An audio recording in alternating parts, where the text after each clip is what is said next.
Dear students, I am Dilip Kumar Ojha. Today I will teach you English prose, the torch barriers. ये lesson जो मैं पढ़ाने जा रहा हूँ जिसका नाम टार्च बैरियर्स है।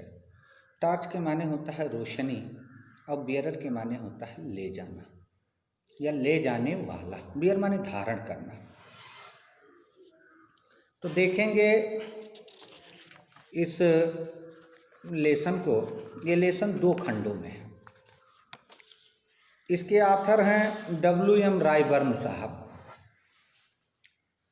चूँकि W.M. रायबर्न साहब दुनिया के तमाम भाषाओं की मालूमात इनको रहती थी, तो इन्होंने जो ये लिखा है पहले पारे में, जो पहला स्टेप इन्होंने दिया, उसमें एक अमीर आदमी की कहानी है जो अपनी दौलत को बांटना नहीं चाहता है कि सबको दे दे। उसके 2 बेटे हैं। वो सोचता है कि ये दौलत मैंने खून पसीने से कमाई है, ये दौलत मैं उसी को दूंगा जो इस दौलत का वाजिब हकदार है, जो इसके लायक है। तो इसके लिए वो अपने दोनों लड़कों का टेस्ट लेता है। क्या लेता है? दोनों बच्चों का वो टेस्ट लेता है और उस टेस्ट में जो कामयाब होता है उसको पूरी दौलत दे देता है। आइए लेसन पर आइए देखा जाए। लेसन यहाँ से प्रारंभ होता है। Once upon a time many centuries ago. Centuries कहते हैं शताब्दियों को। 100 साल का एक सेंचुरी होता है। यगो माने पहले। एक बार की बात है, शताब्दियों पहले there lived an old merchant. एक बूढ़ा व्यापारी रहता था, बूढ़ा बनिया रहता था। All his life he had toiled hard. उसने अपना पूरा जीवन कठोर परिश्रम में गुजार दिया। टॉयल माने परिश्रम और हार्ड माने कठोर। बाइंग एंड सेलिंग, वो कठोर परिश्रम क्या था?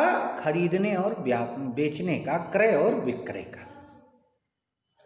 विद द रिजल्ट, तो जब वो परिश्रम किया, हजारों साल नरगिस अपने बेनूरी पे रोती है। जब आदमी मेहनत करेगा तो कुछ ना कुछ तो उसको हासिल होगा ही। तो कहा विद द रिजल्ट, परिणाम स्वरूप, नतीजे के तौर पर, he had made a lot of money. उसके पास बहुत दौलत हो गई, वो बड़ा संपत्ति बना ले गया। As the years went by, ज्यों ज्यों साल गुजरते गए, वर्ष बीतते गए, he led by more and more riches, तो वो और अमीर होता चला गया। क्योंकि परिश्रमी था। परिश्रमेण ही सिद्ध्यंत कार्याणि न मनोरथे, नास्त सुसप्त सिंघंसेंस परवेशम तो मुखे मृगा। अर्थात मेहनत करने से ही धन प्राप्त होता है, सिर्फ सोच लेने से धन नहीं मिलता है। तो हुआ क्या कि वो खूब धनी होता चला गया। But the day came when he felt that he had not long to remain in the world. एक दिन ऐसा आया जब उसने ये महसूस किया, उसे ये अनुभव हुआ कि अब इस दुनिया में उसको और ज़्यादा नहीं रहना है। हर आदमी को मरने से 1 आध महीना पहले इस बात की संभावना हो जाती है, इम्कान हो जाता है कि अब मुझे इस दुनिया में नहीं रहना है। तो ये चीज़ उसके दिमाग में आ गया कि अब उसको ज़्यादा देर तक इस दुनिया में नहीं रहना है। He began to wonder, हाँ एक शब्द आया रिमेन। रिमेन माने होता है रहना। He began to wonder what he should do with his money. वो सोचने लगा कि वो अपनी दौलत का क्या करे, अपने पैसे का क्या करे। Now he had 2 sons. अब उसके 2 बेटे थे। कितने बेटे थे? 2। He made up his mind that he would not divide his money. Divide माने बांटना होता है। Money between माने दरमियान, them, यानी उसने विचार किया, ये निर्णय किया कि वो अपनी दौलत दोनों के बीच में बराबर बराबर नहीं बांटेगा। और इस चीज को लेकर के वो काफी जागरूक भी था।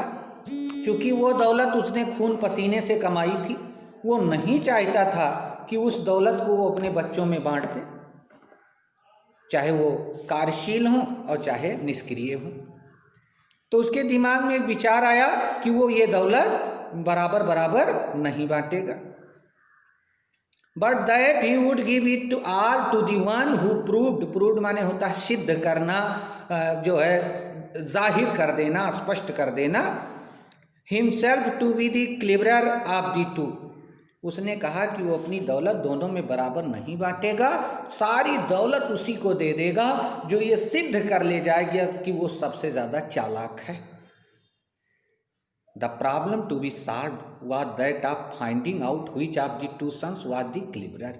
ये समस्या, प्रॉब्लम माने समस्या, ये समस्या हल की जानी थी।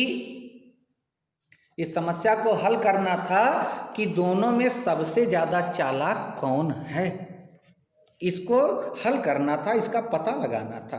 ही decided to solve this problem by giving them a test. उसने ये निर्णय लिया कि वो इस समस्या का हल उनका इम्तिहान लेकर के निकालेगा, अर्थात उनका एक टेस्ट लेगा, उनकी परीक्षा लेगा। Calling the young man he said to them, उसने दोनों नौजवानों को यानी दोनों बेटों को अपने पास बुलाया और उनसे कहा, हियर आर 2 रुपीज़, कहा यहाँ 2 रुपये हैं। I want to take 1 rupee each, मैं चाहता हूँ कि तुम दोनों 1-1 रुपया ले लो। And then to go out separately, और तब अलग अलग हो करके और चले जाओ। सेपरेटली माने अलहदा होकर, अलग अलग।